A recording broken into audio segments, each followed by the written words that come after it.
Hello and welcome to the absolute game of nerds with your non-geek, non-nerd hosts, JP and Rohan. And today, I think this is the second time we have an actual geek with us today. So Rohan, go The ahead name. and introduce us to the comic collector geek. Yeah. Yes, very exciting today. I would say Allan of Comic Collector Geek is going to be our first, I would say, like legit big time Golden Age collector. So he's here to school us on the Golden Age. Allan, thanks for coming on. Say hello. How you doing? Yeah. Hey, thanks for having me on. I guess I'm trying to live up to the name, All I know, the right, yeah. geeky yeah, part of the I name. love So it. I love it. So, obviously, we talk about like you being a big Golden Age collector. I wanted to hear about the journey to get there and everything, but we always start out the same question: what is the origin story when it comes to comics? How did it all start? Where did it go? And let's take a trip down the road of the journey. sure. So my parents and I we were just getting out of the movies, and we were walking down this dark alley, and this guy came out. That's just- no, basically my parents would buy me comics as a kid. Like they would just buy like like Gold Key, like Yeah, Walt Disney stuff. And so I'd read those as a kid, like, Uncle Scrooge, Donald Duck, Mickey Mouse, the basic stuff. Richie Rich was another one I was really, really into. Um, and I actually collected coins as a kid.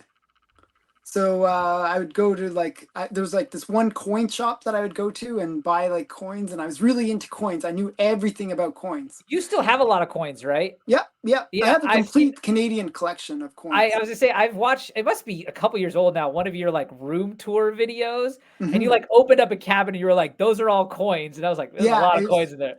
I have like yeah, just massive coin collection. Yeah, so I was really into coins. I was an expert at like age 7, like all on coins. I knew everything. And then I went into my my not comic shop, my coin shop, and they had a comic on the wall. I was like, what's that doing in here? Like I had sort of this thing in my mind that comics were just you read and kind of toss. Mhm. When I saw the comic there, I was like, oh, is it collectible? Like comics can be collectible, and it kind of put this spark in my mind that hey, comics are kind of cool and And how collectible. how old are we? What year are we talking about? I think it was around 81, I want to say, around that Okay. time period, and it was Howard the Duck #1. Mm. That was the comic, and it was $10, which to me was a massive amount of money Yeah, because as a kid. About what comics it's were worth about now. 25 cents at that time, right? Yeah. So for something to be worth $10, oh my goodness! So I fell in love with that comic, and I pay I I worked around the house, did whatever I could to earn the money, and then bought that comic.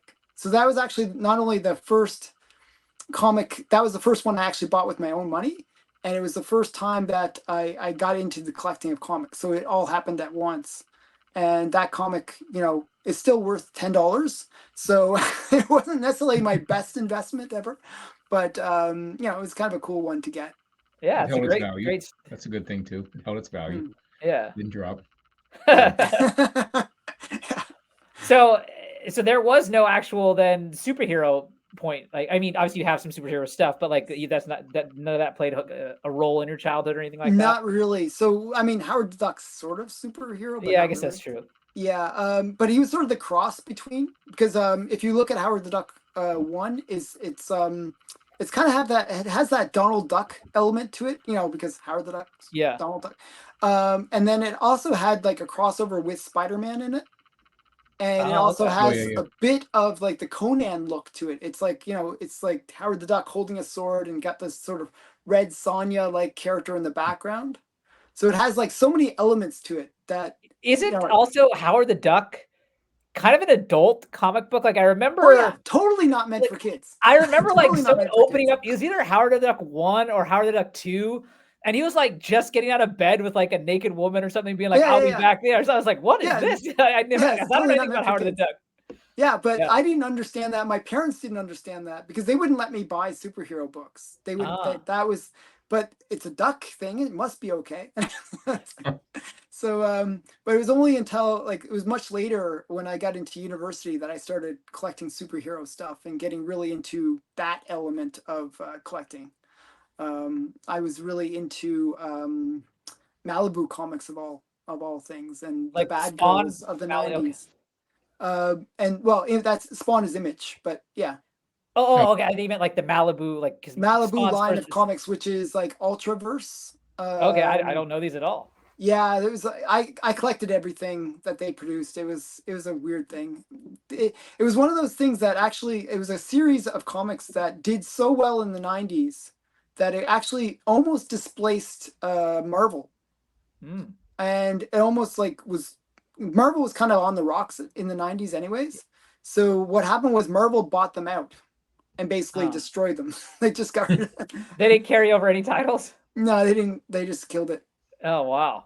Did Malibu, was that the Caliber? Is they the one that had the first appearance to Crow? Was that through Malibu Comics? No, that was Malibu was like that was Innovation. Like Prime and Supreme, Supreme, Prime, Mantra, Nightcrawler, Night something.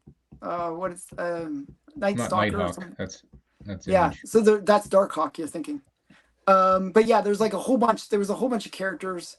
They were all sort of They were all semi rip-offs of like Marvel characters, actually. Anyways, but I've run into plenty of those the Malibu comics, and I sort of lumped them all in with Image and Innovation. Pacific. Like even those were 80s. There's a lot of them that I sort of lump into that independent world in a sense, and then there's Marvel and DC. So I thought Malibu was some extension of Image or something because you're probably thinking Malibu's Sun, which is a different thing altogether. But that's what I was thinking about when you said when I said Spawn. That's what I was thinking about. But then some of the artwork looks similar to Rob Liefeld, so that it's in that it was very 90s look where it's like these really muscly characters like that, like muscles in weird places kind of thing. Muscle on top of muscle. Yeah, muscles on muscles is the way I always say it. Yeah. But also there was also the genre of bad girl art, bad girl comics that I really got into, like Lady Death, Vampirella, Lady I know Vampirella. All those ones. Okay. Yeah, so I was really into that. And then I sort of kind of moved away from the comics a bit, and I got into collecting magazines. So I really got into collecting Warren Publishing. Actually, I brought with me one Warren Publishing just to show you. I'm not sure if you're familiar with Warren Publishing. I'm definitely not. So Warren Publishing, they produce Vampirella. That's the title that everyone kind of knows them for. But they were originally, and I'm going to show you kind of an interesting book. They produced this book. This is their very first magazine that they ever produced. Okay. And it's called After Hours. Basically, it was a ripoff of Playboy. So it's an adult magazine. And the two guys that created this magazine were James Warren and Forrest J. Ackerman. So Forrest J. Ackerman is an ultra geek. So he was like back in the day, like going back like really far now, going back into the 30s, he was the guy that was like dressing up and going to conventions and was kind of like an ultra geek. He actually coined the word sci-fi. That was actually his contribution to society.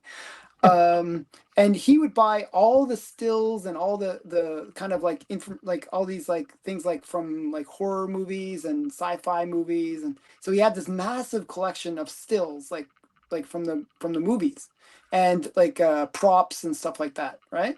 So they made this adult book. Neither of them had any clue what they were doing, but what happened was they did this one. And then on the fourth issue, they were like, "Oh, nobody's buying this for some reason," because it wasn't really great at being an adult book. So what they did was they had this one section of this adult magazine related to monsters. It was all about monsters and like movie monsters and all this kind of stuff. And what happened was the monster thing did really well. That issue sold out, basically. It was really, really hot. Nobody wanted the naked girls. They wanted the monsters, okay? Which is really very weird. But, making sense. But for geeks, that makes sense, I guess. Right? Maybe it makes sense for geeks. I don't know. So naked girl, but that monster is really cool. Well, it's kind of funny. Real quick, I just wanted to say, like, you hear some like comic, we'll say purists that are like, oh, I don't like to slap my books because I always want to be able to open them up, and it's like the whole idea of like having this adult magazine that's now closed shut forever. I actually have integrated. unslabbed version of it too. Ah, there you go. But yeah, so the point is, that monster thing did really well. So they created a magazine called Famous Monsters. Okay, I haven't heard and of that either. became huge. Like people like Steven Spielberg, George Lucas, all these kind of big, like well-known names of like producers or directors. They all attribute that magazine for their inspiration for becoming film producers. Oh wow, interesting. So just a very influential magazine, and it ran from like the 1958 all the way into the 80s. Huh. So it's like really Do you huge. have a copy of that? Any of those magazines? Handy? Not handy. So I have a closet that's right there, and it's literally filled with about 10,000 magazines, which is my Warren collection. Wait, what's bigger, your comic book collection or your magazine collection? My comic book collection's about 20 to 30,000 comics. Oh wow! So, is it all in that room right there? It's all in this room, which is pretty amazing. Well, that's why I refer to that room tour video you had, and like it was insane. Like, because you had like they're like books on top of books and like books behind the books. Like, I feel like you're at one point. So like, behind each one of these is books. Like it's just packed with comics. Yeah, and I remember you were like, oh yeah, here's like a FF49 like buried behind all these books. This is like what is it? It's a little bit disorganized, to tell you the truth. But so, like, give me just as the quickest idea. If I was like, Allan, I want you to look up this book, blah blah blah. Can you pull it out? How long would it take? Do you know where it is, or would you be like, I think I have rough ideas of where certain books are, but sometimes my organization's a little sketcy. Okay. But yeah, if you named a book, I'd probably either have it, I can pull it out, and we could test me on it. But yeah, I'd probably have most of the major keys, for example. Okay. Do you rotate what's on the front there for like visual? I do sometimes. So some things like they gradually change, but I like certain books, so I keep them up there a little bit longer. So yeah. So let's talk about it. So like, what is your main kind of game here? Like in collecting, you just said you like certain types of books. Talk to us about like what are your main things that you like to collect?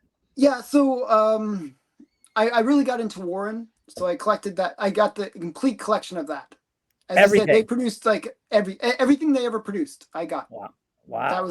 That's the kind of collector I am. I'm you're completist that way. Very much so. I liked Wonder Woman. I actually kind of speculated on Wonder Woman when I was really, really young. I really wanted to own like a complete run of Wonder Woman. So I just completed that this year. Okay. Where I got the complete run of Wonder Woman. It's like 300 comics. From like the original Golden Age number 1. The first Golden Age series. So, and then do you have Sensation 1 and All-Star 8? Yep, I have all those. Yeah, I brought those too, just to, if you want to see them. Yeah, so of course. Yeah, let me just grab. Wait, we're in sec here. Okay. It's a little bit. I grabbed a bunch just to show. 1 sec here. So, Sensation 1 I didn't bring, but I did bring my All-Star 8. That's awesome. So I'm kind of surprised. So that's a 2.5. Yeah. Like I saw, was it in the last 6? Or it was probably in the last 5. I saw a 2.0 for like $33,000. I was shocked it was that low. Yeah, I'm shocked that it's that low though. Yeah, it's not a super expensive book. Like if you compare it to like Captain America 1, right? Mm-hmm. Like you can't get anything below maybe $70,000. Exactly. Like even the lowest grade. Yeah. This is still $1 million book in its highest. Yeah, grade. In the highest grade, yes. But it's not as big as some of the other ones. But I think Wonder Woman is like probably the number 1 female character. Oh, I would agree. Yeah, I would agree. So I generally go after the female characters. I like my women, I guess. But, I'm all down. I generally you're speaking JP's language here. Yeah, but I get everything. Like I always I'll show a bunch of major keys. So we got first Iron Man 7.0. That's nothing to blink. Not too bad. Yeah, actually it's trimmed though. So, but the trimming is like this is the lamest restoration in history of restoration. So this is a restored book, which kills the value, just kills the value. But the restoration is literally this little piece right here was trimmed, like somebody just slightly trimmed it, so it has like a little bit of an up. Oh, that is lame. It's really lame, and that means that it's like 1/20th, not 1/20th, 20% of the value. Yeah. So 1/5. So instead of paying like maybe 40, It's 50,000 kind of for this, it's kind of funny that like really that's a restoration, because we see books of that nature that have like a corner ripped off or something like that, and it's a blue label, right? It's not restored, but like you should actually like take it out and rip it and then resubmit it. It'd be worth 5 times as much. Exactly. It's the dumbest thing. It's like, so yeah, but this is actually a really good copy too, because it's the one where you double got quotes. The quotes that makes it more valuable. So, and then does it have the blue under the table? Yep, it has the blue as well. Yeah, that's what they look for. Yeah. So those two elements actually makes it a more valuable book. You should definitely rip that corner. Rip the corner, get lots of money for it. Yeah. And then we got like, I can show all these. Maybe. I have like, as I said, I have all the major keys. I kind of went for all the major keys. Oh man. Turning to mystery. You notice that I don't mind restoration. I'm not like freaked out by it. Like a lot of people are freaked out by it, but I don't go into these books blind. So I know that when I buy the book, it's restored when I buy it. Right, but what is your what's your end game with getting it restored like that? You just want to own the book and you're happy to pay 1/20th of it? Yeah. And will it hold the value for your resale? Meaning that what you paid for it, we at least get back for it. So what I've been doing a lot of like every week I do like a Silver Age top 10 list on my channel, and in that list I show the hottest sales of the week, right?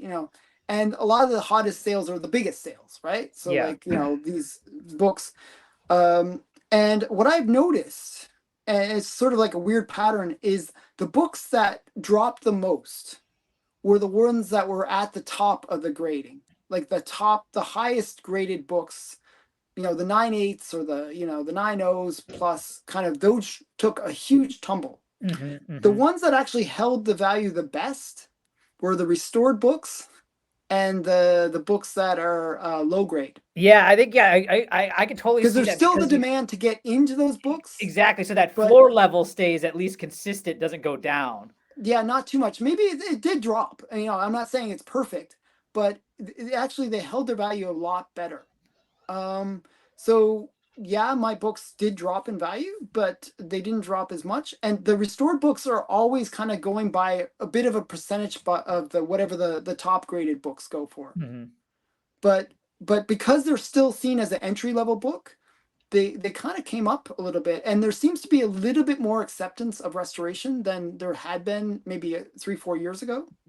So I'm finding that the restored books are actually doing quite well in terms of retaining value and actually going up. Like these are still worth more than what I paid for them. How long ago did you buy them? I bought them like about 4 or 5 years ago.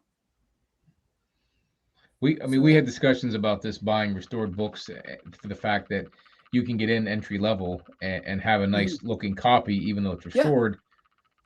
But I haven't done that as of yet, but that's an interesting take. At this point now, some of it is just having that book. So you get Rohan, here you go, get a restored X-Men 1 for a 20%. Well, I also think too, it's important like that.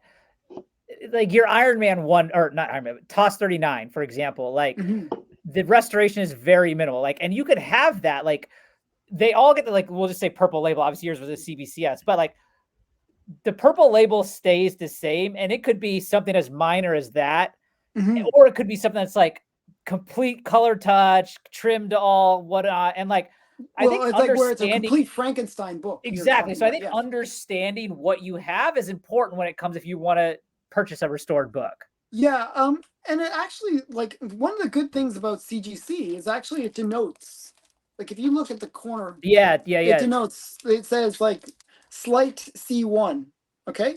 Like that actually means something. So if I see that, I know that C means amateur, It's like the lowest, like Mhm. how well was the restoration done? Well, C means the worst. A means that it's the best. It's professional restoration. Professional. If it's any higher than A, even like it's really well done, it's conserved grade. Okay, Mm. so that's what the letters mean, and the 1 just means the level of restoration. How much damage did they do to the book in terms of restoration, or how much stuff did they do to the book? So a 1 means very little. If it's like a 5, they did a lot to that book.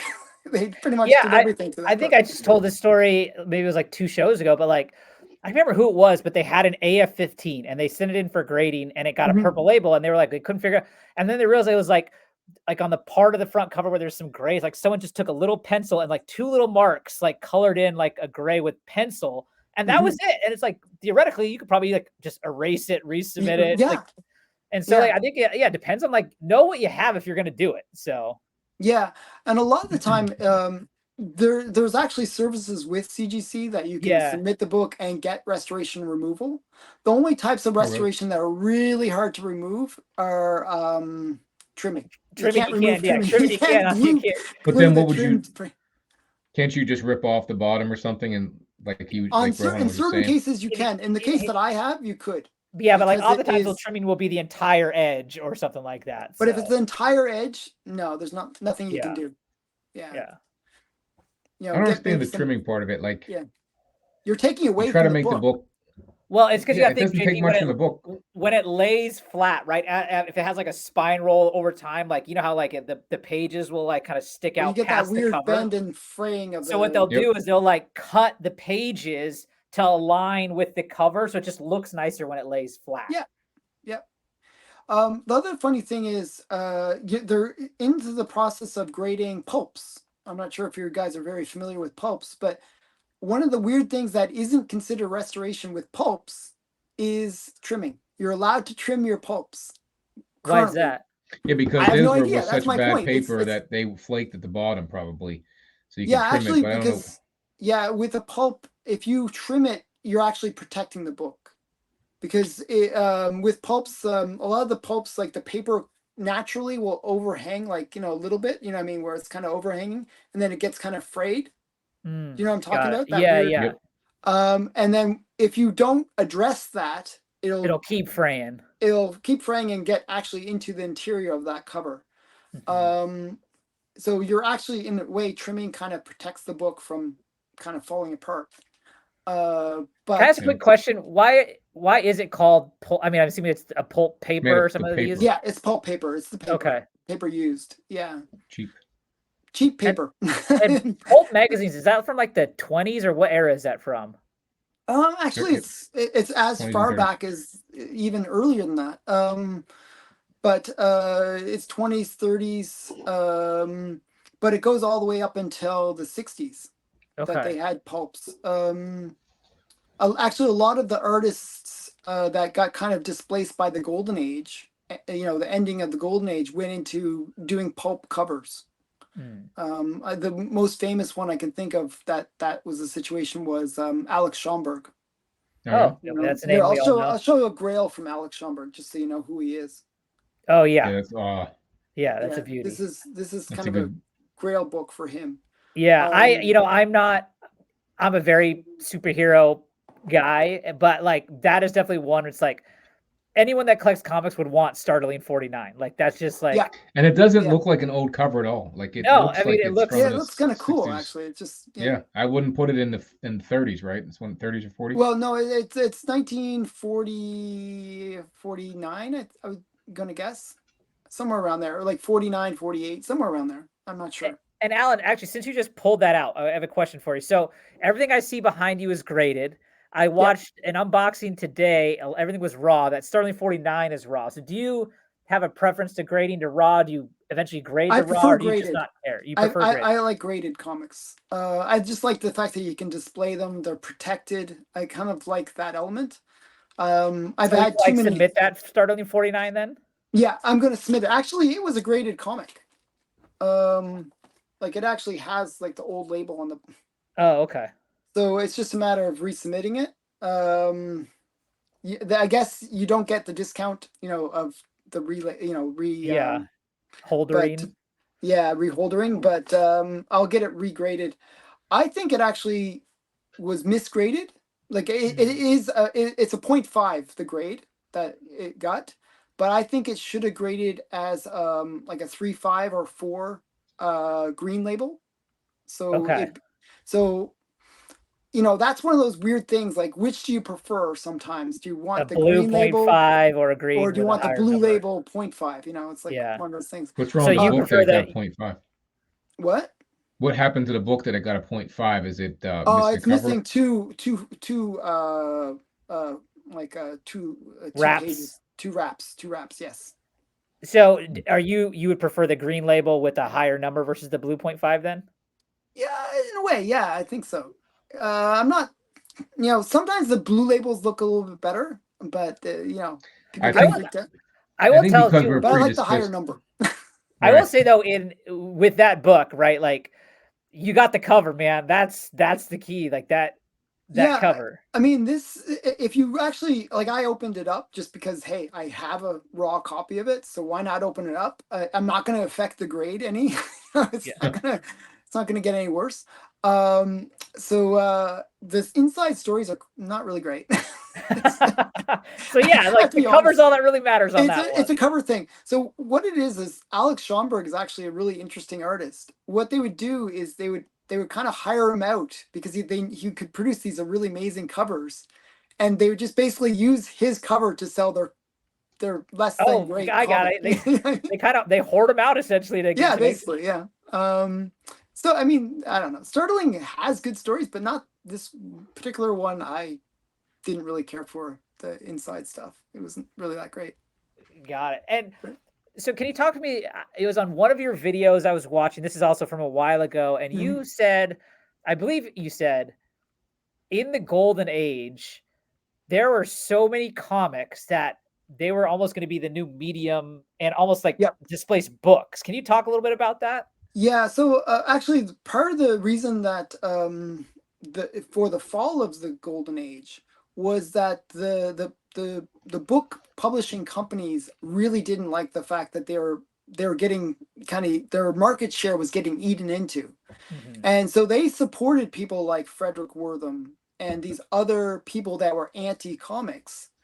They funded them. They did everything that they could to help them with their anti-comic message.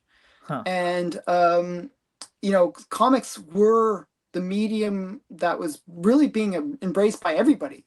Comics were not just for boys and not just superheroes. They had comics for everything.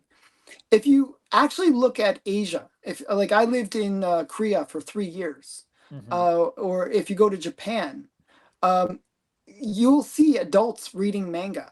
You'll see like everybody reading manga, and there's manga for every interest and every like different like whatever you're interested in. There's some manga for it. Well, that's how comics were during the golden age. You gotta, if you see it in that light, you'd have like extreme violence in comics, or you'd have superheroes. You'd have comics that were meant for girls. You'd have like a whole bunch of different things, and they had massive print runs. Like they, anywhere from 500,000 to several million on some of these books. Superman 1, I think, was like 2 million that they produced. Yeah, and I think there's like multiple. There's also multiple printings. I know, like Errol. Well, yeah, Superman 1 was multiple printings to get to that number, but I think it had 3 printings.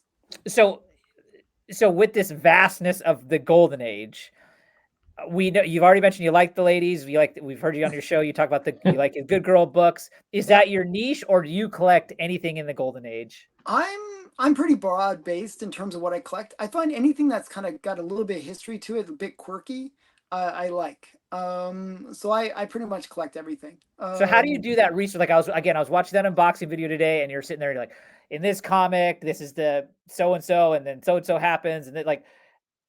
Where are you accumulating all this research? How much time do you spend doing all that kind of thing? And then do you research and then you're like, oh, that's cool, I'm gonna go find that. Like, talk to me about that process. Well, sometimes I do my Wednesday video, and that kind of is a bad video for me in a way, because I do this Q&A video where I basically answer my viewers' questions. So they'll ask me some random question about some random comic, and then I go down a rabbit hole. Like I'm trying to try to learn as much as I can to answer their question, and then I'm like, oh, that's a cool book.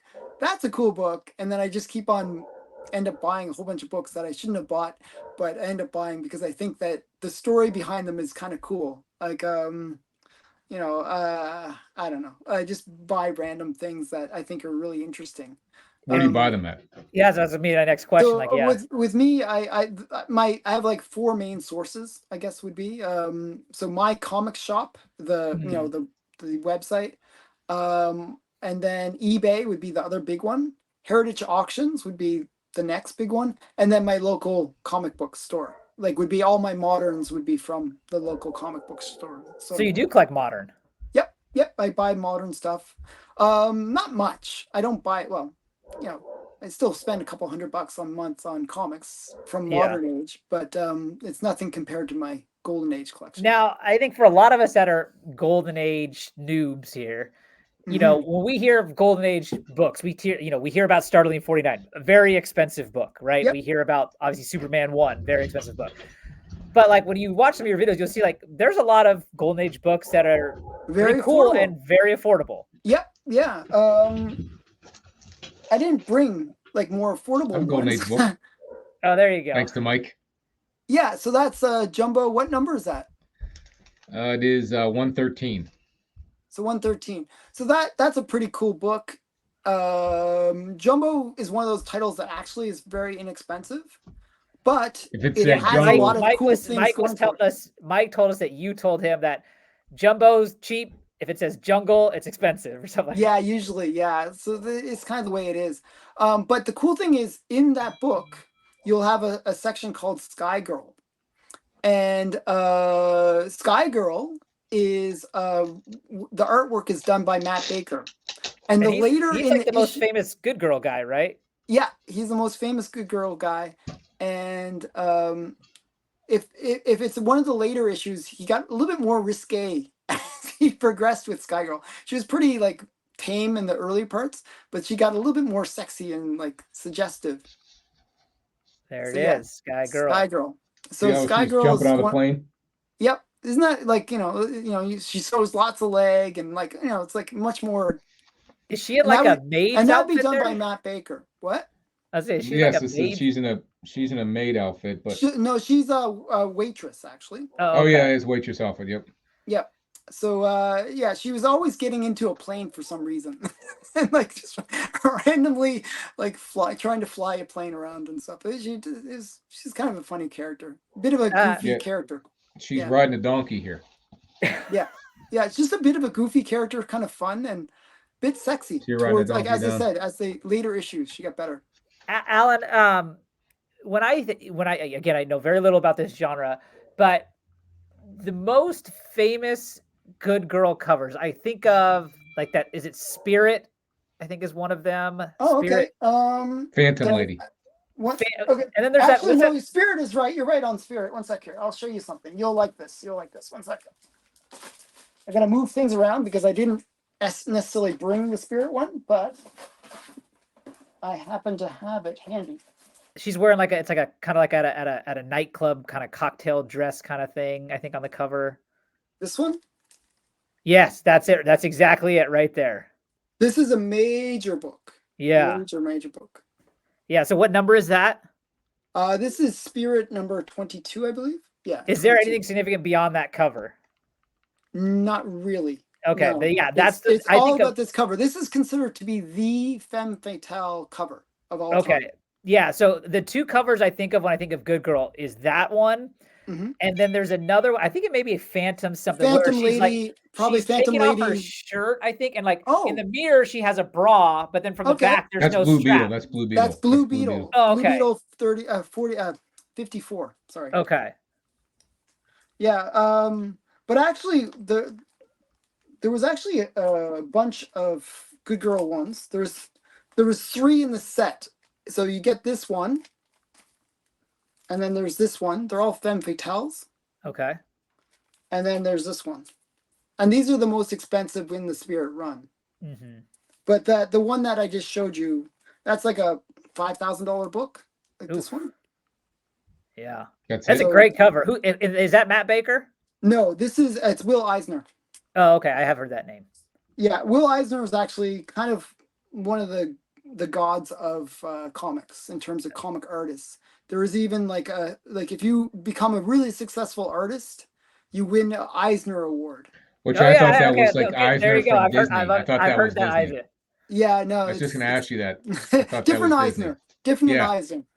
So Will Eisner was kind of like this. He's famous for creating the character the Spirit, and he was involved in a lot of like Golden Age stuff. So There's another book that I thought when you brought up the Spirit book that there's a picture.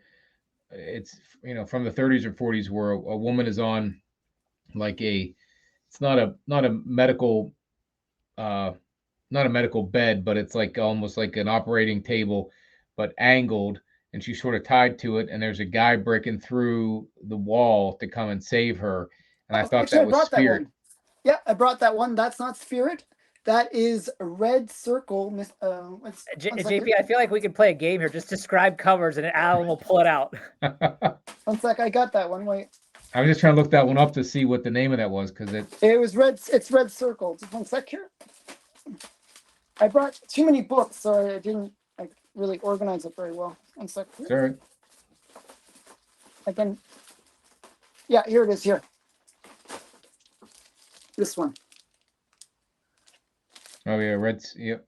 Red Circle. Okay, yeah, I have seen that before. Now there's another one that's similar. That's BB Raiders, and that might be the one you might be thinking. I'm trying to think what it was. So this one is the first appearance of the the Black Dwarf, I should say. So Allan, these bigger books, the Spirit book that's 5,000, are those? Are you getting those at auction houses then, or are you eBaying those? That was from a private collector. Okay. So I do get some stuff from private collectors. Just one of the great things about having my channel.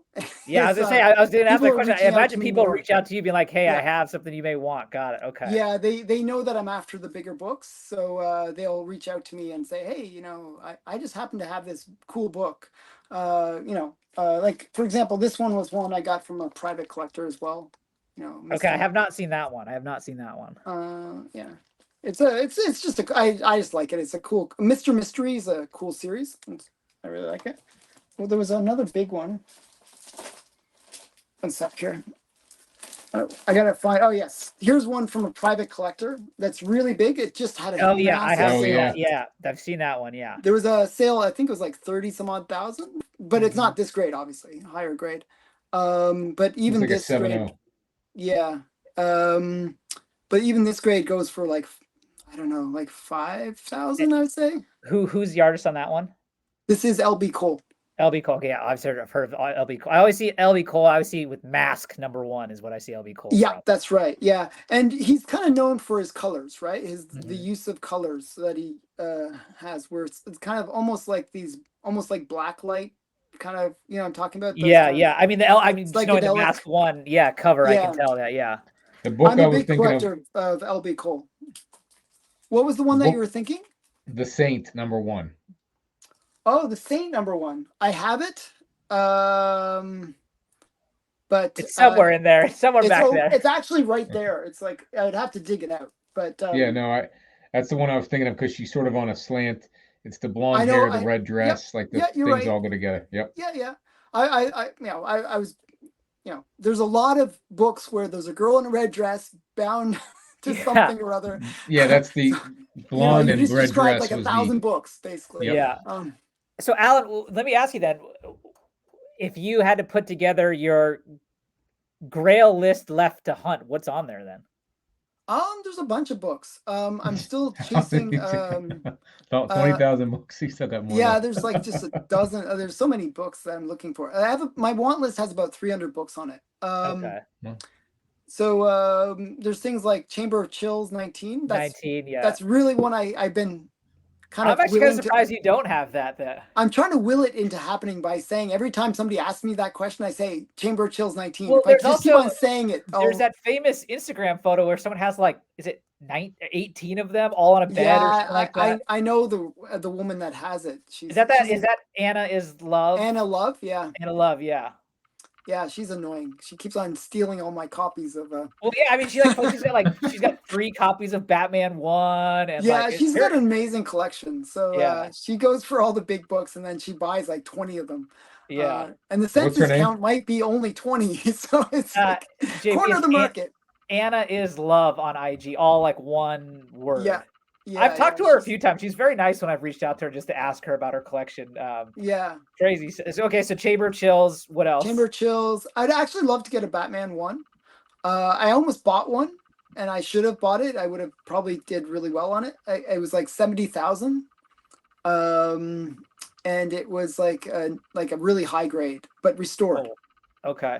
I think it was the highest graded copy, but it was restored.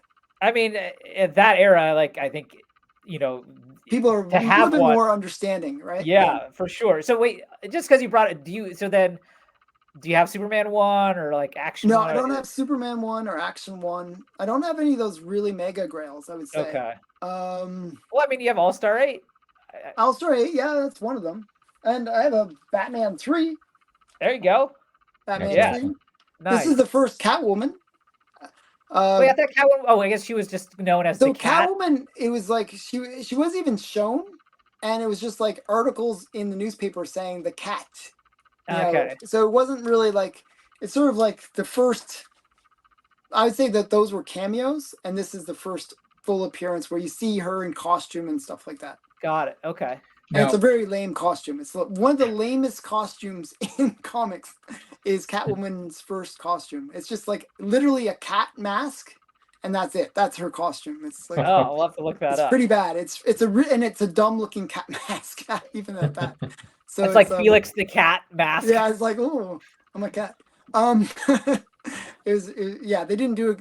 It was, I think, in issue 35, where you get the more traditional purple, tights costume. Is that the one where she's like pulling the cover back? No, that's a later issue where she's actually they show the cover appearance. Okay. I think it's in Detective 122. I want to say. I'm gonna guess. I don't remember every issue number, but I think it's You're doing pretty good. I have to say, you're doing pretty good. Is the one where you first see Catwoman on the cover. Got it. Okay, so let me ask you this question then. So we asked about what you want to get. That'd be another book that I want to get too. Oh, okay. It's on my list. So, okay, but you've got 20,000 plus comics, 10,000 plus magazines. Mm-hmm. The house is on fire. You can only grab 3 things. What do you grab? I mean, we're gonna exclude. I don't know if you have family or anything like that. Like, exclude. Family. They can burn. But there's actually a really lame one that I'd grab just because I like the book, and it is actually an expensive book, but it's one that I just couldn't replace. And it's not a Golden Age book. And it's one that I always show. People ask me that question. I always show this, and they think, "Oh, what a dummy!" Is it Omega Man 3? Is it Omega Man 3? No, it's this one. It's just not replaceable. It's like it's really hard to find. It's my Zombie Tramp, and it's like this book is like ultra rare. Like you look up the census on this book, it's insane. This is a first printing. It's signed. It's just a rare book. There's less than 10 of these on the census. What year is that from? It's like 2009. Oh, so wow, okay. It's a recent book, but incredibly hard to find. It's just this book I could probably get $1,500 for it, even though it's not even in great condition. Huh. I've never heard of it. Well, yeah, that's my point. It's like it's not one that most people would say, "Oh, you should grab your, whatever big book." All right. Okay. So yeah, you got 2 more to grab. The 2 others that I'd grab would be my All-Star 8. That to me is a very important book. I'd probably also grab my Wonder Woman 1. So you like that better than Sensation 1 then? Yeah, it's always a flip between the 2. It's like which, the only reason I grabbed my Wonder Woman 1 is I paid more for it, so I'd rather grab the more expensive of the 2. And yeah, so my Sensation 1 is only a 0.5, but My Wonder Woman one is a 7.5. So Holy, blue or restored? it's again restored. So again, that's how I get into these big books. Yeah. Buy the restored. But even in restored copy would go for about 20,000. Yeah. So Yeah. Shit. Well, let me ask you a whereas question. I mean, when you're getting into the golden age, just back to that, even if they're restored, there's going to be not very many of them anyway, Yeah, right? Yeah. Just to exactly. hold a copy in your hand is is a big deal. Yeah. right. And also, if you look at the census, like, and this is part of the way restoration used to be seen, is you look at the census and most of them are restored. It's like half the Yeah. books Because of that's what you Superman did, 1. right? That's what you Yeah, did. that's what you did. You gotta, oh, I got a Superman 1. I'm gonna make this book look as nice as possible. So I'm gonna get it restored. I'm gonna do the color touch. I'm gonna do the trimming. I'm gonna do whatever I can to make this book look as nice as possible. After CGC came into play, well, then people all of a sudden started looking down upon restoration. But it used to be that restoration was seen as a good thing. Yeah, Um,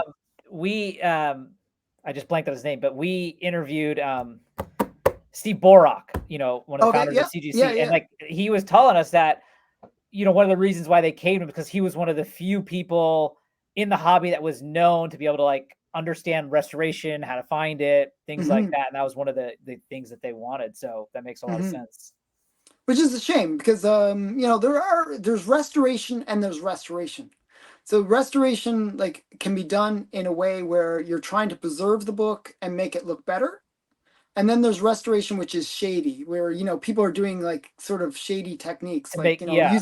using a black marker on a black cover, that Yeah, kind of it's level. it's like when you buy a house and it's like, did the changes that they make were they actual changes or did they just like slap a coat of paint? Superficially, Yeah, yeah, exactly, to make it just look pretty for the sale. yeah. So I mean, restoration currently has a bad name, but I don't see it that way. I just want to have the book. I just Mhm. like, and if I get a deal because it's restored, I'm going to get the deal. I'm like, why not? Nice.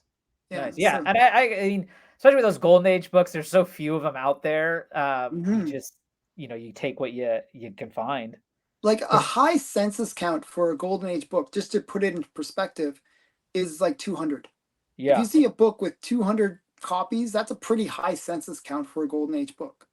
Well, you compare that to like AF-15, major grail, like a major book. 3,000 plus. Yeah, there's 3,500 on the Yeah. census. It's just that's a bit of a difference. Like, oh yeah.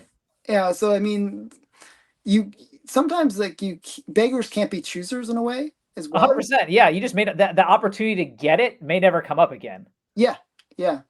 I mean, a lot Well, of these here's books, you're seeing them once or twice a year like coming up for auction or whatever, right? And you got to because beat people don't Anna want to get to rid it. of them. Yeah, they don't want to get rid of them, right? Yeah. I mean, that's like actually speaking of high census counts, like when I was showing this one, actually it has a fairly high census count, almost like 100 copies or something like that. Hmm. But try to find a book. Try to find this. Yeah. It's not easy. It's like one of those ones where they're not willing to give it up. You get a copy and you keep it. Uh, Um, so of these gold, they're not Good Girl, but the other two I think of, is it Suspense Comics 3 with like the kind of like the Nazi oh guy? yeah. So I wish I had that one. That's Okay. another on my Grail want list. Actually, I have Suspense Comics number 12. Ah, This yeah, is there you go. Suspense Comics 12. LB Cole cover. Still a cool cover. Yeah, I it's got great. this guy hanging. It's like a hanging cover, which is always, again, I'm not sure if you can see that. Yeah. So, still a cool cover. It's not as expensive as Suspense 3, which is like like $500,000 book, right? Yeah. And then Well, the other one I to hear about it, is it Fantastic 3? It's like a robot. No, Samson, excuse me, Samson on the cover And fighting the robot. fighting the robots. Yeah, that's Yeah. another one. I've seen that once or twice actually. That one didn't really appeal to me as some of the other ones. I Ah. actually, it's not a bad cover. I'm not complaining about it. I do like robot covers, but I don't know. That one didn't really appeal to me as much as some of these other books. I don't know. Yeah. now in regard to the ones that are on your list, would you trade anything you have to get No, those books? No. no, Not a no. trader. I'm not a trader unless I have duplicates. Hmm. So I have an extra copy of Kazar number 12 or 13. and I'll trade that for an Action 1 all day long.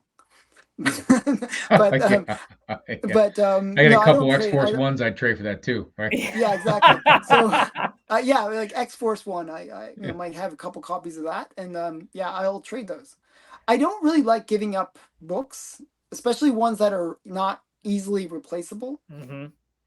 That's what I was So kind of wondering. Which ones do you have that are would you consider replaceable enough to trade up 10 books to get that one big that's on your book, list? Yeah, yeah. because and Oh, most likely, if that person has the book you want, they're not going to give up that book for 10 ones that you were willing to give up because you're probably similar in your, you know, yeah, that's in a the thing. sense. So I mean, a lot of the books that I'd be willing to give up if it was in that circumstance where I had to give up something I only have one copy of. Like I have a lot of EC comics, Mhm. and those are easy to replace. Like like EC, like here. Oh, crap. This one. This is just an example. Like this is a typical EC cover. Oh, that one's easier to replace. I mean, price Easy to wise, that's replace. Easy to replace. Like Yeah, if actually, I is it never see those at a show. I never see them on you don't see them eBay. on a show, you won't see them on a show, but you you'll see them see them online on though? heritage auctions. You'll see them on eBay. You'll see them on My Comic Shop. You can replace this book. Like Alan, is it Crime and Suspense 22, the one that holding the decapitated Yeah, head? that's up there. Oh, okay, Actually. yeah, I just say like that book is highly coveted, but I see that quite often just on Yeah, that's a Instagram book. popping up for That's a book sale. I'd be willing to trade with a bunch of books. You know, if I had to trade some books, because I that's easy to replace. Easy, Mhm. I easy, never easy see to replace. those horror books. I never see them at shows. I never like run into them in the wild. Like even a bad one with that name on it. I see all the DC Silver Age horror, the ghosts, and the unexpected, but I never run into anything remotely Pre-code. looking, yeah, pre-code, like even a shitty one, right? Just one Well, that I would. that's the Oh, thing. Like, I mean, the truth is, you don't usually see much Golden Age at shows, anyways, right? yeah, True, very true. There's a but few dealers that are specialists in Golden Age. Like, I think Henry Yee is a good example. Harley is Harley. Yeah, I knew it was like H. I was going through my H's. Harley Yee. He's a good but example. even when it comes down to like I'm into like the Dave Stevenson books these days and Yep, then picking up some of his art because it looks like the 50s I art. have every cover he ever did. Yeah, whoa. nice. I'm getting Yeah, there. I'm getting there. I'm trying to well, get as there's a many as I couple of them can. missing, but yeah, but I But got most of them. you don't find those. If I ask for like Crossfire, they don't Yeah, have that's a that cool one. book. Yeah, I That's mean a it's a great Marilyn cover. Monroe cover. Yeah. Yep. And people like don't have it. They're not available at the show, right? There might be one or two, but they're not what you're looking for. They might be like the Dave Stevens books Well, or book, the book he did. there's a couple weird things with Dave Stevens, just so you know. Dealers know Dave Stevens, and they covet him as well. They will deliberately pull them out. They will deliberately kind of like hide them, like because they know that there are collectors out there where if you try to bring it to a show, people would pay you market value, but if you bring it to a collector, you can get double value. Mm. Do you know what I mean? Yeah. So a lot of the time they don't bring those books out because they know that they can find a private buyer that will pay more than what somebody else will. Yeah. But you can find those Dave Steven ones on eBay for the most part. Right. They are Yeah, there. I found most of my them, They're but even at show, you think there was with all these dealers there, no one really had anything, and even like the Good Girl one, the Golden Age you're talking about, again, they're not there. It's even down to Superman 233 or Action 419. All those great covers, like they have the hot books of the week Mhm. available, Barbie at the time, but none Yep. of these like Ironclad, what would you call them? Just like I can't think of the word I'm looking for, like Like sort of like classic. an artist that you would say is an iconic artist. Yes, And iconic cover artist available. Like those people don't normally sell those. I think they want to keep them, like you were saying earlier. You don't trade what you have, you keep it. I think the same thing with those classic covers. that does happen. Actually, if you ever want to collect Dave Stevens, the book you want to find, and this is a really hard one to find, is Creature number 1. It's just Creature. It's a black and white cover, but it's his very first cover art. Is it? I have it. It's super rare though. Just I so you never say find it. it's pretty pricey, I imagine. Yeah, 200 to 300, I'd say. Oh, there you go, JP. Let's find it. I just bought a artist proof from the Rocketeer, the Oh, Rocketeer and nice. Betty Page. Should be here by the end of the week, hopefully. But That's a um, cool. That's a cool book. Like, yeah, I couldn't find it anywhere else. It's just hard to find some of his uh, like particular, I guess, Rocketeers type stuff. So his some of his books, just the regular book about all his drawings, are just even expensive to buy. Like you said, a Yep. couple $100 just for the life of Dave Stevens type stuff. There's a few artists like that. I would say another one that you might like as well would be Bruce Timm. Are you familiar with Bruce Timm? I've heard No. of Bruce Timm. I don't know him well though. You know the Never met character him. Harley Quinn? Yeah. Oh yeah, Yeah. that's right. He's the guy that's Batman. Yeah. That's where he is. Duh. Okay, Bruce Timm. So Bruce Timm is famous for Batman Adventures, right? But look at his art books. Like he did a bunch with Flask, which is the name of the publisher. They are insanely expensive, but really cool. Like just really, if you like good girl art, those are the books you want to buy. Like there's one called Naughty and Nice. It's like, I have them, but they're quite nice. They're like these big books with just very nice pinups inside. They're really great books. But That Dave Stevens you're talking about, do you have a picture of that? the creature, I could pull it like after we finish recording. I'll Yeah, show it that'd to be you. great. I'd love Just for you, I'll pull it out. It's right behind me. It's a little awkward to get to, but I can get to it easily afterwards. And what was the name of Bruce Timm? Is that two M's? And where's that the name of his? Yeah, Tim with extra M. And what's the name of the book you said he was doing? One of them. His So art book Naughty is and what he said. Nice. Naughty and Oh. Nice. Naughty Nice. You can search that. You can see some cool art. So JP, when he brought up print, it kind of reminded me of something I wanted to ask about. So a lot of big time collectors, which I would consider you, branch into original art.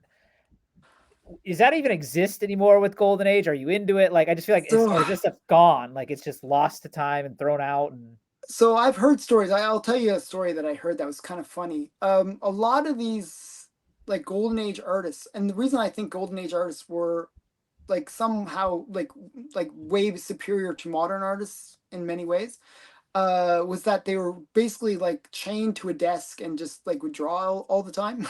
Like, and they usually were in these kind of like rooms where they were like maybe 2 or 3 artists all working together, just grinding out art, like, like on a daily basis. And the stories that I heard was, it was like, Jack Kamen, Matt Baker, and these really big name artists from the Golden Age, and they're all working hard, and the roof was leaking. Okay, so what they did is they any of their published art, they just put on the floor as a way to soak up the water. Okay. oh, We're talking $1 million like artwork, just being Yeah. used as a wet nap. It was pretty messed up. So it was a different way of thinking back then. They didn't really save a lot of that art. Some people did, and you can find collections, but they command big money. We're talking Yeah, I'd really imagine. big money. Personally, I do like original art. I do think it's really cool. There's what I do is actually I stick with the modern artists because it's just more affordable, and I find artists that I really love their artwork. And what I do is I commission artwork from them. Okay, so you are in the original art game then. Got it. Yeah. who are So some there's artists one that- artist that I really love, and I think he's to me, he's my favorite modern artist. He's not known by anyone though. He's like not a famous artist, but his artwork is like superior to most artists, I think, of this time. Who And is this? do you know the series Crossed? It's a really weird series. Yes. Yep. Crossed. It's like they have this weird cross that goes across. He did the artwork for that. It's just very detailed artwork, and it's just like extreme detail, very gory stuff, like just extreme stuff. If you look at the cover of I think it's World War Hulk 5, where Hulk is Okay. fighting the Sentry. Okay. Finch is his name. Is the artist on that cover? Like it's really detailed. David Finch. Yes, like Yeah. you're talking about similar to him, maybe even more detailed, but like That's how I Yeah, would put this. I know who you're talking about. Yeah, yeah, yeah. Yeah. Very detailed, lots of little things going on. That's how his name is Raul Carreras. I never can pronounce it's a Spanish name. I can never pronounce it properly, so I'm like butchering it. But I commission artwork on a monthly basis from him, On a month. and Wow. they're just amazing, like just insane, like very he's really into historical settings.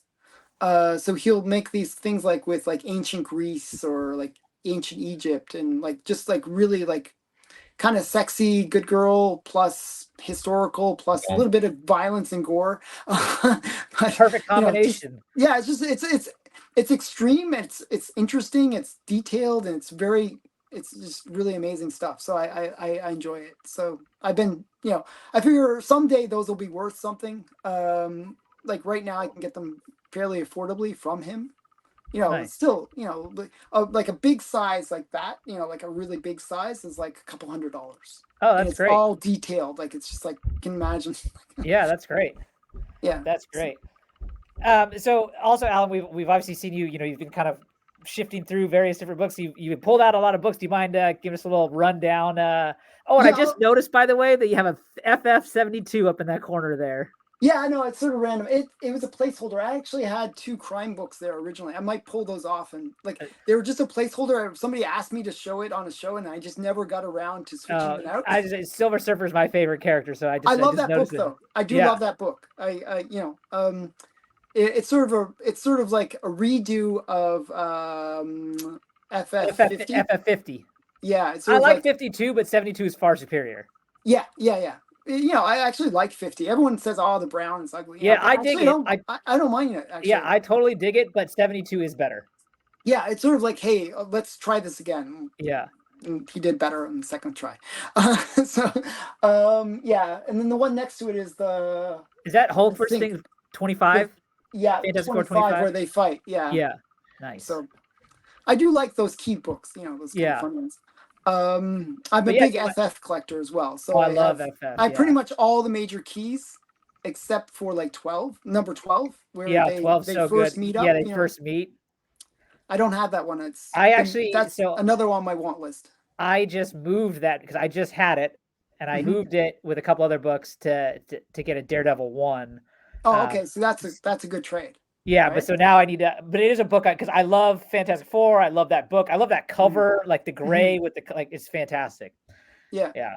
But anyways, so you want me to show some? Yeah, because we're not Golden Age, So I'm going to show you some stuff. What I'm going to do is try to show you some different genres and give you more of a feel of the Golden Age. So I'm going to show you. I love Alex Schomburg. So he's my favorite Golden Age artist. Mm-hmm. So this is Miss Fury. Miss Fury number 5. And it's just it's a cool propaganda cover, I guess. You got these stereotypical Japanese soldiers. I like where this like a little bit a little bit non-politically correct stuff. No, I think that is super like interesting and like and it made sense at the time. Exactly, and it's got historical context. Like there's a reason they did it. Like you don't need to look at it now and be like, "Oh, I'm offended by that." Like, no, there was a reason that they made this. Yeah. I always liked the Schomburg covers because he had so much going on in the background. Yeah, there's so much stuff going on in this. This is not a great example, but a lot of the Schomburg covers, he'll label things. He likes labeling things like, death camp or laser, laser gun. He'll label everything. It's like it's not a good example of that. What I love a lot about so Alex Schomburg is one we know a decent bit about because he did all those like Captain America, Submariner books. Yeah. Those are the ones that he's most known for. Yeah. And what I love about him is, there'll be like World War II covers, and like there'll be a tank on there that is just like some like crazy conception of a tank with like 17 different turrets and missiles, and it's just like it's awesome. Yeah, no, they're fun. It's his stuff is really great. We mentioned Matt Baker, so here's a Pre-Code Horror. Matt Baker cover, but it's also Good Girl. So you get these kind of, I'm not sure if you can see them, the blue kind of mermaid like characters at the bottom there. Oh, okay, yeah, swimming down to them. Yep. Yeah, I'm not sure if you can see them that well, but I'll Yeah, pretend. I could see them. I just didn't realize they were girls until you said that. Yeah, No, I couldn't yeah. tell. I didn't know he was swimming down to the bottom. Looks like Yeah, they're if you kind of look at pulling him. him down. It looks like, Okay, or I'm I not didn't sure know if that was what's going on. Submariner and some of the He girls looks from like he's the. kind of fighting with these poor girls. So yeah, so there's that, and then another genre I really like is like sci-fi. So this is Planet Comics. This is the first cover appearance of Mista of the Moon. Is That's that who that that? character. That's who that Mista of the Moon is. So this is Oh, Lily Renee, cover artist. Okay, I haven't heard of no, her. that's Golden Age. They came out. Dave Stevens had a Planet Comics in the '80s, right? Yeah, and actually I brought the one. You'll recognize this cover. He did an homage to this one. Yep. Ah. Okay, so Dave Stevens, this is the one he homaged. Very famous cover. This is Planet Comics 56 or 58. Now, I always why get is the this numbers a mixed up. famous cover? Because of the girl on the cover? Yeah, That it's why? just a great sci-fi cover. It's just, you got the girl on this weird Rocket ship looking rocket thing. Yeah. chippy thing and guy fighting with a sword, and it's a cool cover. I always like the touch of sci-fi with swords. It's like you have all this Yeah, technology to fly into space, but you have a sword. You know what I yeah, mean? yeah. I was a big fan of what's it called? The guy he goes to Mars. John Carter. John Carter, thank you. Yep. John Carter on Mars, and Deja Thoris and all those ones. It's very sci-fi, but with like almost like Conan the Barbarian meets Yep. sci-fi. And if you look some of those newer ones, I know they made that in the '70s. The John Carter, I think it was, because that was the '50s or something, correct? Yeah, I got his first appearance as well, and Yeah, so that goes way back. But then they made it again in the '70s. They made a movie about it, and then you can find some recent artwork that's a little more racy that involves John Carter and the names you just mentioned. So yeah, so Dynamite got the rights to do it. So Dynamite's producing all this Deja Thoris stuff and that's it. and John Carter stuff. Yeah. Yep. So another you'll notice like a lot of my books kind of have that good girl element to them. So even though it's sci-fi, it's still good girl. Okay. Yeah. I'm down with that. Another thing is Jungle Zoot, comics were really, really popular. So this is Zoot. I forget who did that. So this is one of the ones where they don't know who did the cover. Oh. Yeah. And it's probably a mixture of either Matt Baker or Jack Kamen. So it's, that's the thing with some of these Golden Age. Even going to Key Collector, you go to look to see who did the cover, and it won't tell you. It's not even on the inside. Yeah, and no one signed the outside. They didn't really attribute covers to the artists very often in the Golden Age. They didn't really care, to tell you the truth. It was a very different time period. Yeah, that's what sold the book, but no one cared who did it. That's what's funny about it. Yeah, the weird thing is about it, I guess. There's a few artists that kind of would force it, like Alex Schomburg, L.B. Cole, Matt Baker. Later on, once he was sort of a well-known artist, even in the Golden Age, he would get his signature on the cover. But that was not common. No. Another one would be Al Felstein. Jack Davis is another one I can think of that would get credit for their stuff. But this, to me, it looks like a mixture of Jack Kamen and Matt Baker. If you look at the hair, that's usually a giveaway to Matt Baker's style, where it's kind of like got a little bit of life to it. The hair, like it doesn't look so like just hair. Straight and flat. it looks very lively. That's very Matt Baker style. Jack Kamen, you'll see much more leggy, much more like that element. So it kind of has that Kamen look to it to me. Kamen was the one that did Blue Beetle 54. So the one that's what I was talking about. Okay. Yeah. Do you have that book? Just curious. I do, but you don't need to dig it out. I just wanted to know if you again, had it. I didn't bring it because I show it a lot. So I felt like, I'll show some different stuff. On that book. Do people talk about because she's got a bra in the reflection? I know it's the missing bra cover. Okay, it is known. Okay, it is known as that. There you go. Yeah, it is. It wasn't an error. It wasn't an error. It was done that way. It was done on purpose. Yeah, it was done on purpose actually. Yeah. Another thing I collect, I like things that are a little bit risque and extreme. So this is a good example of that. This is Fight Comics number 31, and it's a beheading cover. Oh yeah, I see it right there, right when you said that. Yeah. Yeah, see the the Yep. blood gushing out of his neck, and his head's right there. Just a pretty extreme cover. And these ones where it's a little bit more like craziness, risque, like, well, you know, decapitation was a big deal. Like, if you look at Suspense 22 that they make a big fuss about, they actually hide the fact that it is a decapitation cover. Yeah, You know, the way that it's like, it's the cutoff, you can't really see that the head is removed. Yeah, you only really know because he's holding her up by the hair, so you just kind of make that assumption. But you're totally right. Yeah. Like, you can essentially say, like, oh no, the rest of the body is just off the page. Yeah, it's just, it could be two different girls, you know. Yeah. But this one, no doubt about it, it is Yeah. a decapitation cover. Well, her eyes don't help out in that picture, in that comic you're talking about. Her eyes are like back in her Yeah. head. So yeah. But yeah, well, yeah. right, It's but they were trying to get obvious away that with is, it. But we, Right. you know, they say that it's done tastefully, and that Yeah. you Yep. know, it's It's kind of like back in the 50s, if people got shot on those old cowboy movies, you just saw them fall off the horse and just assume they got killed, and you'd have Yeah. to see blood and all that stuff. But then, yeah, they did. know, They you- didn't show blood. Yeah, it was yeah. done tastefully, but what you're showing there, where some people took it to the extreme like they do today. So Yeah, exactly. Yeah, speaking of eyes rolled back, this comic shop that I go to just shut down. But right before I left, he just got this in that Crime I have that Suspense too. 20. Yeah. So That's the first time another- I've seen one of those in person. I collect. So that book was one of the ones that was mentioned in The Seduction of the Innocent, which is a book that led to the Golden Age collapsing, like the end of the Golden Age. That book mentions about 155 comics. There's like that are like referenced inside of the book. And I collect every single one of them. I'm trying to get every single one of the books that's mentioned in that. that's cool. That's a cool. That's like a whole list right there. Like, Yeah, that's a like great. that. That's yeah. Actually, that is really the list that really brought me into the Golden Age, because it goes across everything. And Like, you know, and I have 152 of them. And At there's 154. At 155, yeah.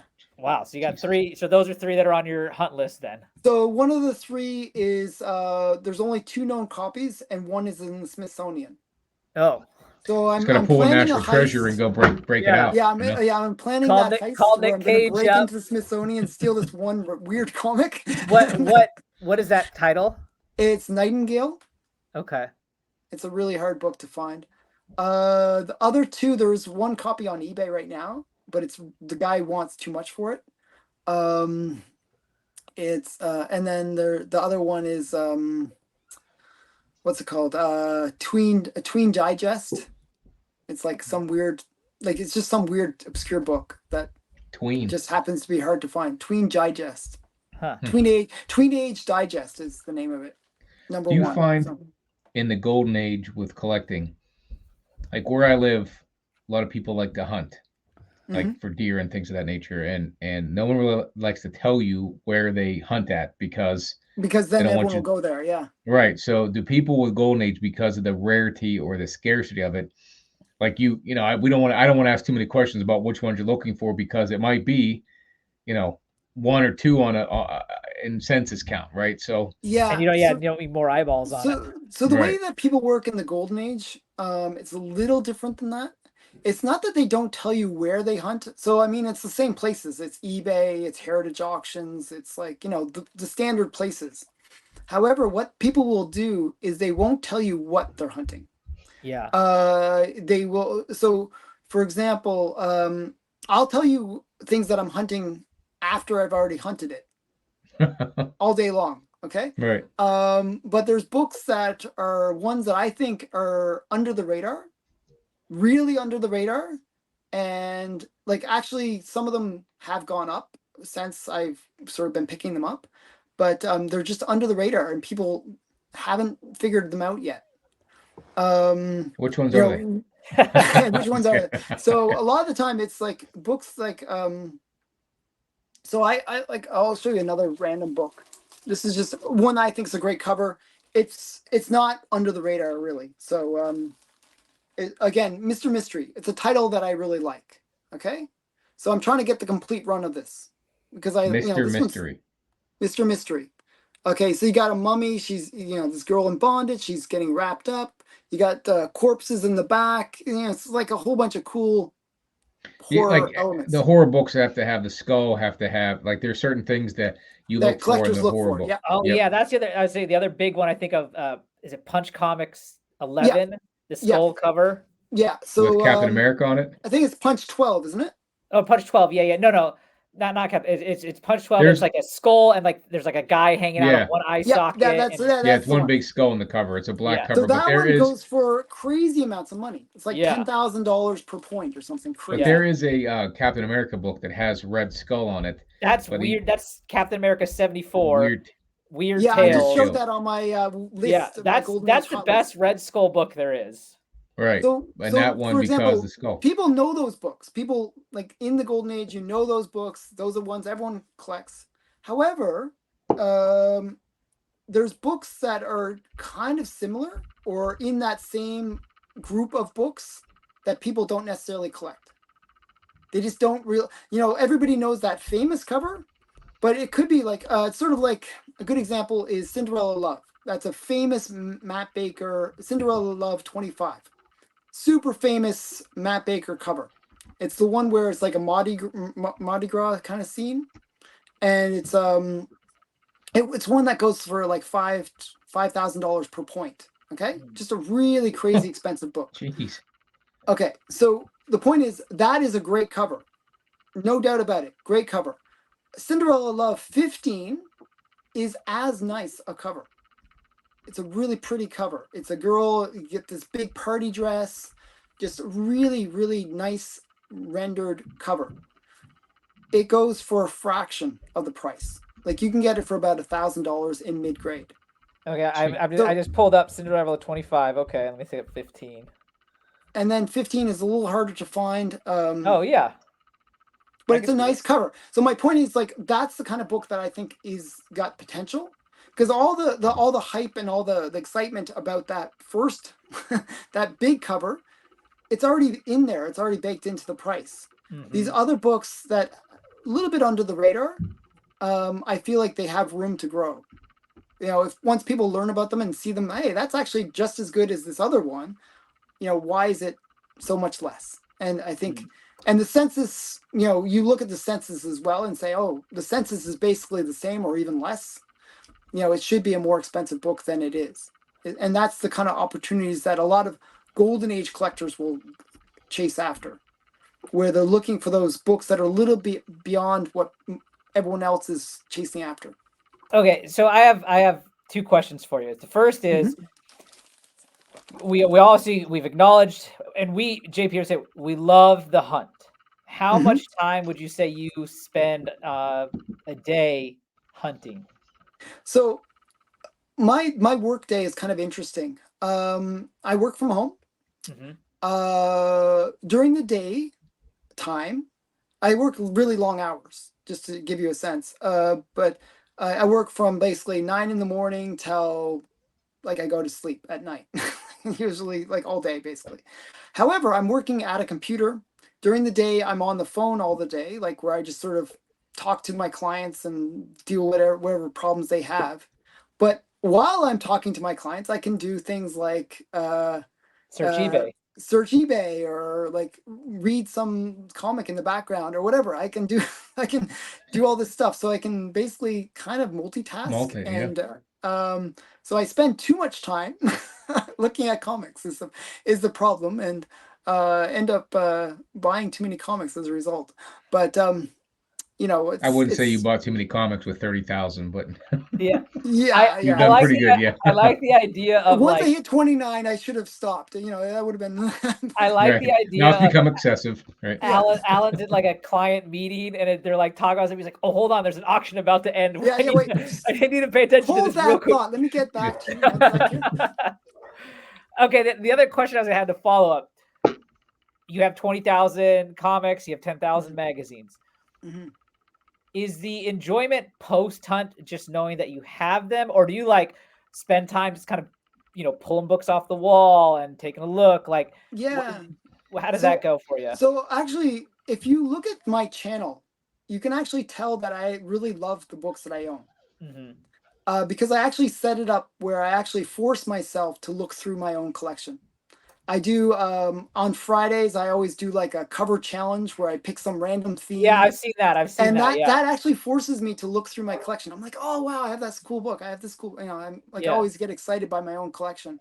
And then on Wednesdays, I do a Q&A video where I'm kind of like getting people to ask me questions. Oh, and I actually tell them, hey, you can ask me to show whatever books you want. And it's like me like actually wanting that because then I can show, like, look for those books and show them. Do I'm you, always excited with about all it. these books, do you forget some books that you have and then you No, then you got find to. them Yeah, so I have a tendency of buying the same books that I love. oh, so you find out you have multiple. Yeah, so I end up like and it's sad because like I don't like spending money. Like I don't like having two copies of something. To tell you the truth, I really don't, because that means that I've wasted money That could that have I gone could have elsewhere. used to buy some other book that I would have liked to have gotten. So what happens is, because I'm seeing so many books, like I'm like either like through talking with friends or like doing shows or watching their shows, I forget which books are in my collection and which books are in their collections. So sometimes I'm like, oh, is it in my collection or in their collection? And then end up buying it again just because I think, oh, maybe it's not in my collection. And then I realize afterwards, oh my God, it's in my collection. I just wasted all this money on a stupid book that I don't need. But it works out. Actually, I took a bunch of those books to the last fan expo that I was at, where Comic-Con kind of situation. Yeah. And I traded them for some books that were cool. There you So go.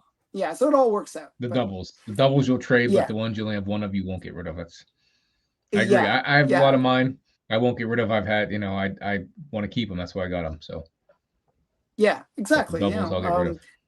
And there are times where I do purposely buy the same book, where I upgrade. I do like upgrading. Well, yeah, because you like graded books. So if you want to get that, yeah, that makes sense. Well, if I have a copy, like there are certain ones, like I was really bothered by, I had like Brave and the Bold 60, I believe it is. The one where it's the first Teen Titans. Yeah. Okay. Yeah, yeah. First, not Teen Titans, Wonder Girl. Wonder Girl. You know what I'm talking about? Power Girl. And for some reason, it was ripped at the very bottom and it had like a big chunk out of it, the copy that I originally had. And it always bothered me. I would always like look at the book and I'm like, I love this book, but don't love that rip. Don't love that like missing chunk. And it just bothered me so much that I bought a higher grade, that kind of thing. Sometimes I'll upgrade like that, where it's just a flaw that really bothers me. So I imagine with what you collect and the number of books you have, you probably have multiple books that are top of census. I didn't bring any, but I don't have that many top of census books. Okay. I would say maybe, well, modern books aside, because modern books, it's everybody has a 9.8 of whatever. Exactly. Yeah. Except Omega Man. Omega Man. So I have to get him in there. I do have some top of census Golden Age books, but Nice. I would say not that many, because generally those ones are so pricey that means that I won't be able to buy a whole bunch of other books. I could have brought, actually, I do have like some that I could have brought that would have been kind of cool. Like I have one which nobody would appreciate but me. Let me just show one book and then I'll explain. Yeah, go for it. It'll make sense. Like okay, so for example, I told you as a child I'd get like Donald Duck, Richie Rich, all those kind of books. So this is Casper the Ghost's first appearance. Okay, so I like getting these comic cartoon character first appearances. Well, I really got into let's see, as I said, I go down these weird rabbit holes. So I went down the rabbit hole of getting into super pets, like Comet and Ace the Hound, and isn't there a super dog too? Super dog, Crypto the super dog, yep, right? Crypto. So all all my dog that. Detective Chimp, all those animal characters. Well, there was one which was McSnurtle. Okay, McSnurtle is the Flash's pet, and it basically is this turtle that looks like Golden Age Flash. Okay, stupid character, McSnurtle. but it's actually funny. McLovin, McSnurtle. McSnurtle. So it's a character that I love. I think he's just a cool character. Yeah. I got his first appearance in the highest grade on the census. All right. It's a hard book to find. It's like, it's like, but it's, it's an expensive book because it is top of the census. But Let me see if it's on here under character McSnurtle. Key collector, you looking? He actually made an appearance in the Super Pets movie, believe it or not. But they swapped his gender. How would you spell McSnurtle? MC SNERDLE. It's like turtle with the McSnurtle, like oh, okay, yeah. He's a turtle. He looks like a turtle. So MCSN turtle. Try that, JP. Yeah, I'm terrible at spelling, by the way, just so you know. MCSN turtle. Yeah, just MCSN turtle. Yeah. Nothing. He's not coming up here on the key collector. Oh, okay. Search Super Pets, maybe. Yeah, do like the genre Super Pets, JP. Yeah. I could show you afterwards the book, and while he's looking that up, do you get into like pedigrees or anything like that, Alan? Do you care about that? Yeah, I have a few. I did purposely buy a couple pedigrees that just because I like the story behind the pedigree. I'm a big history buff. Yeah. I really love learning about the history of things. And the Promise collection is a good example of that, where it's got this kind of very sad story around it. Where that's like, the soldier, and then when he went away, like you promised. Yeah, the two brothers. Yeah. They both went to the war, and one had a comic collection. The other promised that he would take care of that comic collection. Mm-hmm. So yeah, that kind of story I think is really cool. There's also the Okajima. Yeah. I'd love to get that one, like something from that collection. I'd also like to get the Cosmic Rocket one, just because it sounds like a cool pedigree. Is that different than the Red Rocket one? Like there's that action. The Red Rocket is there was this boy that would just stamp. Yeah, stamp him. Yeah, and he did that on like I believe Action 1 and Superman. Yeah, that Action 1 6.5. That sold three times last year. Yeah. So so that's, I think it's with Mech and then Snurtle SN and then URTLE. Which Flash was he part of? The Garrick Flash? So he was Golden Age, so he'd be Garrick. Yeah, I'm not seeing him in here. There you go. You found. I don't see him in here. So okay, you gotta look up. Just look it up on eBay. Not eBay, but Google McSnurtle. It's a weird character. They brought him back in some other series. Captain Carrot or something like that. I think they brought him back. I know. Yeah, Captain Carrot. Yep. Okay. Yeah, he was in the movie. So just so you know. But what was I saying? So the Cosmic Rocket was a teacher that was using comics to help his students learn art. And what they would do is like they would make notes on the pages. Oh.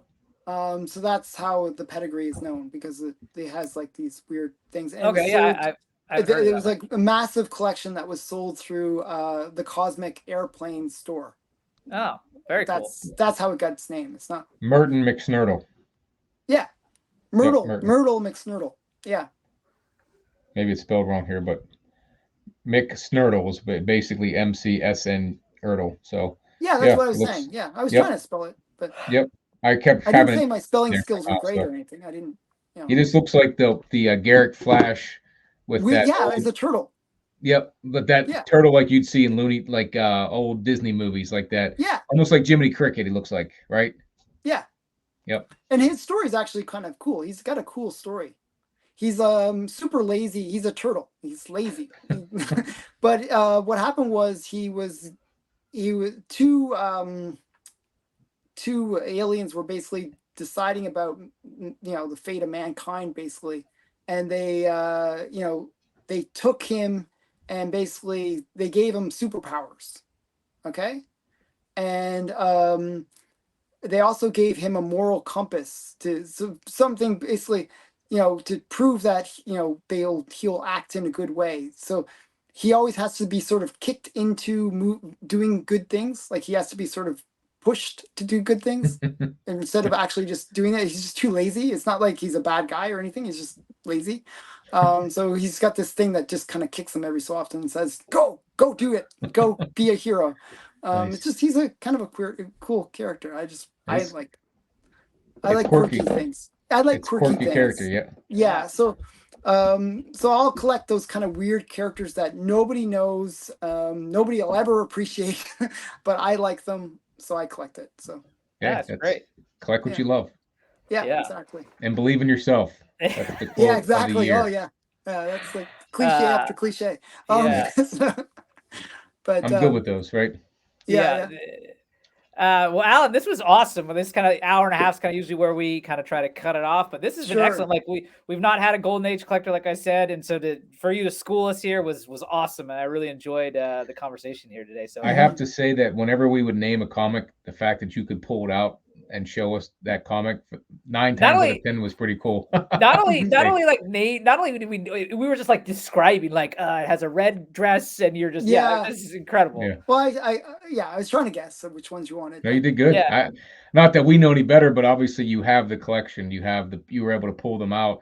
They're behind you. They're they're accessible. You actually have. Whenever we say how many books in the Age of Seduction or the age that book, and you were like, I have 152 to 155. Yeah, that's pretty. It's pretty good. So it's awesome. Yeah. So tell everyone real quick where they can find you. You got a great channel. Like tell us all about it. Tell everyone where to look and follow you and all that good stuff. So you can find me on YouTube at Comic Collector Geek or on Instagram at Comic Collector Geek. You can also email me at comiccollectorgeek@gmail.com. So there you go. I pretty much use that across everything. Just keep it simple.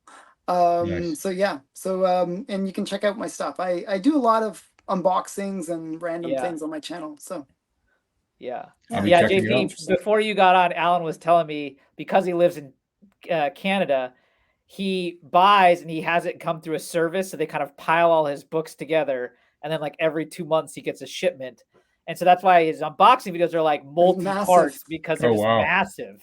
Yeah, so some of those unboxings might be like 80 orders of random comics that I've been buying over a period of several months, right? Yeah. Holy crap.